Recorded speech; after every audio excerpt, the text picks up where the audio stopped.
Supreme ಕೋರ್ಟ್ನ ಈ ಒಂದು ಡಿಸಿಷನ್ ಇಂದ 3 ಬಿಲಿಯನ್ ಇಯರ್ಸ್ ಹಳೆದಾದ ಮೌಂಟೇನ್ ಈಗ ಮೌಂಟೇನ್ ಅಲ್ಲ. ಈ ಒಂದು ಡಿಸಿಷನ್ ಇಂದ ನಾರ್ತ್ ಇಂಡಿಯಾನೇ ಬದಲಾಗುತ್ತೆ. ಇಲ್ಲಿ ನೀವು ಮ್ಯಾಪ್ ಅಲ್ಲಿ ನೋಡ್ತಿರೋ ಹಾಗೆ ಈ ಅರಾವಳಿ ಮೌಂಟೇನ್ 650 ಕಿಲೋಮೀಟರ್ ಉದ್ದ ಹರಡಿರೋ ಮೌಂಟೇನ್. ಅದು ಕೂಡ 3 ಬಿಲಿಯನ್ ಇಯರ್ಸ್ ಹಳೆದಾದ ಮೌಂಟೇನ್. ಇದು ಹಿಮಾಲಯಗಿಂತ ಹಳೆಯದು.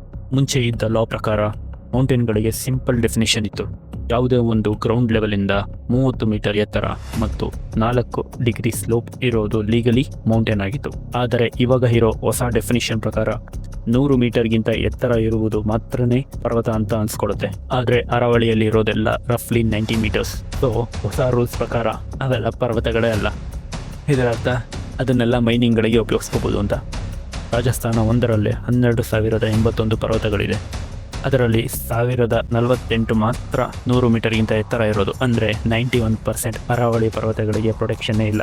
ಥಾರ್ ಡೆಸರ್ಟ್ಗೆ ಇದೊಂದು ನ್ಯಾಚುರಲ್ ತಡೆಗೋಡೆಯಾಗಿ ಕೂಡ ಇದೆ. ಇದು ಗ್ರೌಂಡ್ ವಾಟರ್ ಸ್ಟೋರ್ ಕೂಡ ಮಾಡುತ್ತೆ, ಸಾಯಿಲ್ ಎರೋಷನ್ ಕೂಡ ಪ್ರಿವೆಂಟ್ ಮಾಡುತ್ತೆ, ಮತ್ತೆ ಎಷ್ಟೋ ವೈಲ್ಡ್ ಲೈಫ್ ಇಕೋಸಿಸ್ಟಮ್ ಕೂಡ ಇಲ್ಲಿ ಇದೆ. ಇದೇನಾದರೂ ಡಿಸ್ಟ್ರಾಯ್ ಆದರೆ ಮತ್ತೆ ಇದನ್ನ ರೀಕ್ರಿಯೇಟ್ ಮಾಡೋದಕ್ಕಂತೂ ಆಗೋದಿಲ್ಲ. ನನ್ನ ಪ್ರಶ್ನೆ ಏನಂದರೆ, ಅದು ಹೇಗೆ ಹಿಮಾಲಯಗಿಂತ ಹಳೇದಾದ ಮೌಂಟೇನ್ ಕೇವಲ ಒಂದು ಡೆಫಿನೇಷನ್ ಚೇಂಜಿಂದ ಮೌಂಟೇನ್ಸೇ ಅನ್ಸ್ಕೊಡೋದಿಲ್ಲ?